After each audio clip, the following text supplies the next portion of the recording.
So hello everyone. We are here on determinacy for trusses naman tayo. So for the determinacy for trusses, we have different rules na sinusunod para malaman natin kung ano yung determinacy ng mga trusses natin. Kung indeterminate ba yan, determinate, or kung may degree of indeterminacy siya. So for our determinacy for trusses, at to, dininote ko na dito, your M symbolize as your members. Then your R serve as your actions, and yung J is serve as your joints.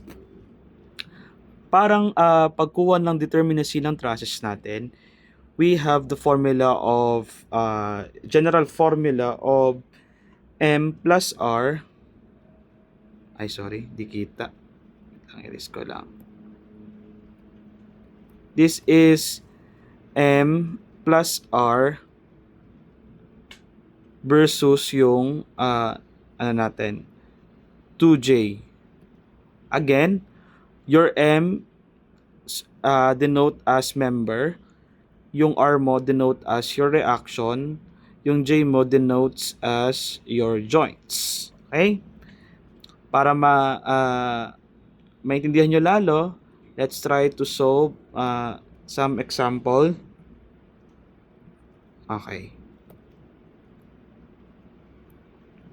So, classify the structure as statically determinate, statically indeterminate, or unstable. If indeterminate, specify the degree of indeterminacy. So, yung sagot dapat dyan ay determinate. Okay? We all know that your formula here is M plus R, ipagbabanga mo lang, versus yung 2J mo. Okay? So, the first thing na gagawin natin is to identify yung mga reactions natin sa supports. So, since pinto, may dalawang reaction tayo dito. Ito, roller naman to, only vertical reaction lang yung mag-a-act dyan. So, for your R, we have 3. Next, kukunin naman natin yung M. Your M stands for your member. So, mukhang marami to. Isa-isa muna natin. Siguro, ito na lang. Ayan. This is 1, 2, 3, 4, 5, 6, 7, 8, 9, 10, 11, 12. So, meron tayong 12 na exterior member. 12. Yung sa loob naman, kukunin naman natin. 12, 13, 14, 15, 16, 17, 18, 19, 20, 21. So, meron tayong the total of 21 members. Okay. Okay, next. Burahin na lang muna natin tong para hindi nakakalito. Tanggalin natin. After getting your member, syempre, kukunin na natin yung J natin dito. Or yung mga joints. For you to get the joint, again, ito yung mga joint. 1, 2, 3, 4, 5, 6, 7, 8, 9, 10, 11, 12. So, meron tayong 12 joints. So, ilagay natin, we have 12 joints. So, after getting the value of your RMJ, i-perform na natin yung condition. So, 21 plus yung R na 3 versus doon sa 2 times J, yung J natin is 12. This is 21 plus 3 is equal to 24, equal to 2 times 12 is 24. Ibig sabihin that your trust is statically determinate. So, i-ano ko lang, shortcut ko na lang. Statically determinate yung ating trust. Sabihin, tama yung ating sagot. Okay? For you to to have better understanding, let's try to solve another example. Okay?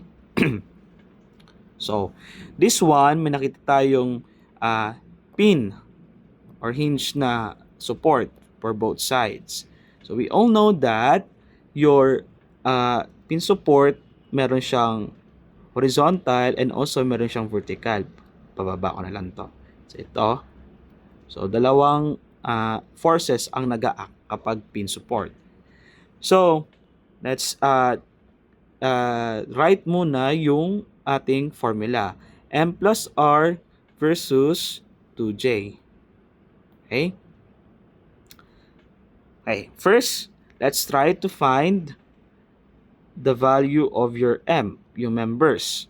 So, yung members natin, highlight na muna natin yung members. Bilangin natin. So, meron ka ditong isa, 1, 2, 3, 4, base ko lang.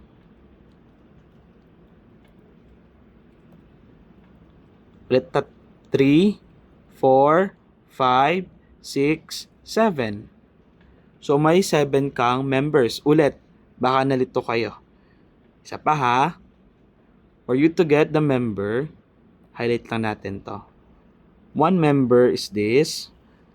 Second, third, fourth. Ano na lang. Para mas maganda, para hindi kayo malito, lagyan ko na lang ng bilang. So, one member, 2, 3, 4, 5. This is 5. This is 6. And this is 7. So, meron tayong 7 members. Yan. Next, yung reaction natin, yan. Ilan ang reaction natin sa supports? 4 lang yan. Total reaction, 4.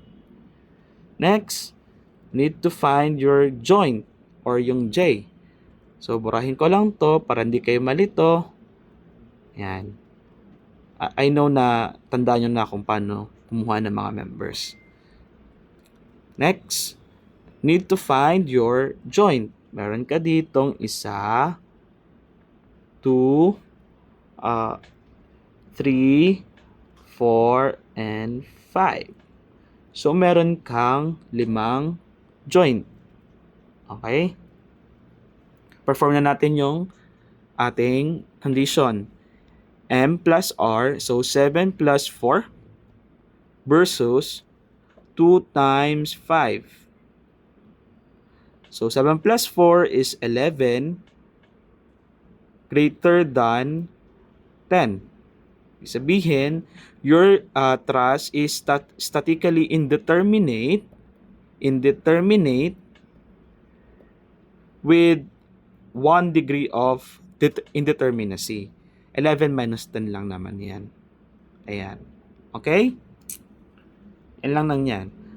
Okay? Next example. Para lalo yung mga gets, lalo yung determinacy ng ating trusses. Okay? Next example is eto. So, meron tayong trust dito having a simply supported siya kasi meron siyang pin and roller. So, kapag pin, again, need to find your reactions. Dalawang forces ang nag-a-act dyan. Then, for your roller, isa lang yan. Again, let's write our condition. M plus R versus 2J. Okay? Ang natin gagawin is to find the value of your M. So, member. So, meron ka ditong isa, dalawa, 3, 4, 5, 6, 7, 8. So the total of your total M mo dito is ilan? 8. So meron kang 8 members.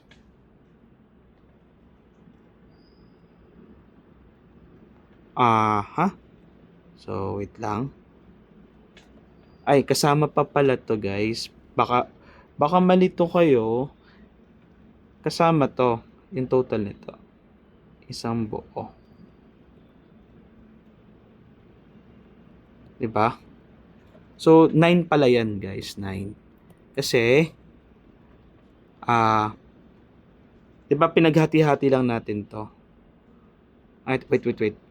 Tama, 8 lang yung members natin dito. 8. Meron tayong 8 members. Next.